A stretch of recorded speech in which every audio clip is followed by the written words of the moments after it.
Okay, so what we'll go through now is set up when you do Smith chest press. So one of the first things is making sure this bench is in the right place.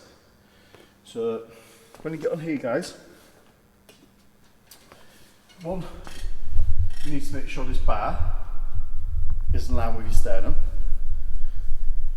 So that's where the bar is going to be going. And also you need to make sure the bench isn't too far back, isn't too far forward, because you need your head to be supported on the bench. So next thing, I'm just going to show you now, as we go up, one of the big common mistakes a lot of guys make is when you're doing bench pressing, is they're not pinching the shoulder blades back tight enough. And they feel it a lot in the shoulders and not in the chest. So I'm just going to show you that now from side on, so you know exactly what I mean from it. So if you put your arms out like this, pull your shoulder blades back, nice and tight, and you should feel like your shoulder blades are really coming together really tight, so you feel like you're trapping a pencil between your shoulder blades. So as well as pulling back nice and tight, you've got to make sure you're not lifting them up. You've got to depress them, so keep them down really tight. So when you're holding this bar and you're going down, touching your chest, and you're going back up, at all times you need to make sure your shoulders are pinched really tight, so your shoulders are staying pulled back and you're fully engaged in your chest and not bringing your shoulders into the movement. So this is the checklist you want to go through in your head. Okay. So if I show you a side view now, so exactly what I mean. So before I even put my hands on the bar, I'm going to do a bit of a shuffle, make sure I pull my shoulder blades on this bench nice and tight. And you see I've got an arch on my back. You've got to have an arch, that's completely normal, because if your chest drops and you lose the arch, watch what happens to my shoulders.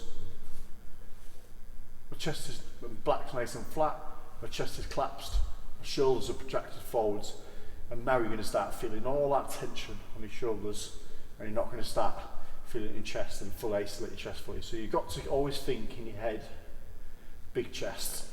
And with a big chest, you are going to get a natural arch, it's completely normal. So where should you put your hands? You know, your hands are going to change a little bit from, but a general rule of thumb is just beyond the shoulder width.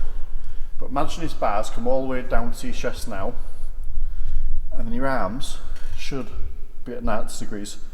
So your elbow should be completely underneath your wrist, so completely vertical. So that's where your arms should be, nice and slow, raise your arms up, and that's where your hands should be on the bar. Remember, this bar has to touch your sternum.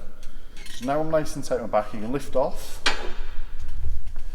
and then you're going to go down for 3 seconds, full touch on your chest, back up, soft elbows at the top. Don't lock out, because if you lock out with your elbows, you're likely to start rounding your shoulders forwards. So always leave soft elbows at the top. And if you look at my elbows now, you see my elbows are directly underneath the bar. So it's making sure they're not tucked in like this, they're not getting flared back like this. So the main points, just remember when you set up on this, get your back tight, get an arch, make sure your body's in the right place so that bar is touching your sternum. When you're coming down, make sure your elbows are underneath your wrists. It's all one straight line from your elbows to your wrists to your bar, nice and vertical.